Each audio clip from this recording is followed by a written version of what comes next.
Hello everyone, আসসালামু আলাইকুম। Welcome to my channel life spiced by Fatema. আজকে আমি ভিন্ন একটি ভিডিও নিয়ে এসেছি। আজকে আমি চলে এসেছি জাতীয় উদ্ভিদ উদ্যান বা বোটানিক্যাল গার্ডেন হিসেবে পরিচিত এই জায়গাটিতে।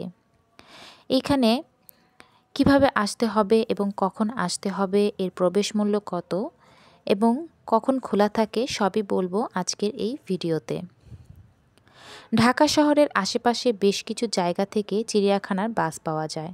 এগুলোর যে কোনো একটি বাসে চিড়িয়াখানার গেটে আসলেই দেখা যাবে জাতীয় উদ্ভিদ উদ্যানের গেট। চিড়িয়াখানার একদম পাশেই এটি অবস্থিত। মিরপুরের শেষ প্রান্তে এই বোটানিক্যাল গার্ডেন। বোটানিক্যাল গার্ডেনের প্রবেশ মূল্য বর্তমান 30 টাকা। এটি বাড়িয়েছিল 100 টাকা পর্যন্ত, এখন তা পুনরায় 70 টাকা কমে 30 টাকা করা হয়েছে। 215 একর জমি রয়েছে এই বোটানিক্যাল গার্ডেনে। এই উদ্যানে আছে 80,000-এরও বেশি উদ্ভিদ। শুধু তাই নয়, বোটানিক্যাল গার্ডেনে 3.5 একর জায়গা জুড়ে রয়েছে গোলাপ বাগান, যেখানে এই শীতকালে 200-এর বেশি প্রজাতির গোলাপ দেখা মেলে। নগরবাসীর অন্যতম এই পছন্দের স্থান, এটি আরও আকর্ষণীয় করে গড়ে তোলার পরিকল্পনার কথা জানান পরিচালক। 100 টাকা থেকে এটি কমিয়ে বর্তমানে 30 টাকা করা হয়েছে বলে পুনরায় আবার দর্শনার্থীর ভিড় বেড়েছে। প্রতি বছর এখানে লক্ষ লক্ষ দর্শনার্থী ঘুরতে আসে।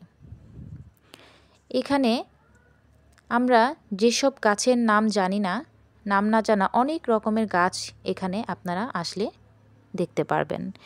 এছাড়াও এই উদ্যানে জলাশয় রয়েছে 7টি, যেগুলোর চারপাশ জুড়ে দাঁড়িয়ে রয়েছে ইউক্যালিপটাস, দেবদারু, গর্জন, আকাশমণি কিংবা কৃষ্ণচূড়া গাছ। এই উদ্যানটি বাংলাদেশ উদ্ভিদ প্রজাতি সংরক্ষণ, গবেষণা ও প্রদর্শনের সবচেয়ে বড় কেন্দ্র হিসেবে পরিচিত। বাংলাদেশে একমাত্র উদ্ভিদ জীবন্ত সংগ্রহশালা বলা হয় এই বাগানকে। এটি বৈজ্ঞানিক ও শিক্ষামূলক কাজে ব্যবহার্য দুর্লভ বিদেশি ও প্রয়োজনীয় গাছগাছালির বাগান। জাতীয় উদ্ভিদ উদ্যান বাংলাদেশের অন্যতম বৃহৎ উদ্ভিদ উদ্যান। এটি সকাল 9টা থেকে বিকাল 5টা পর্যন্ত খোলা থাকে। তবে শীতের সময় এই সময়টাতে 4টা পর্যন্ত খোলা থাকে। তো আপনারা যদি এখানে ঘুরতে আসেন, অবশ্যই আপনাদের অনেক বেশি ভালো লাগবে। তো ভিডিওটি ভালো লাগলে লাইক, শেয়ার এবং সাবস্ক্রাইব করতে ভুলবেন না। আজ এ পর্যন্তই। সবাই ভালো থাকবেন। আল্লাহ হাফেজ।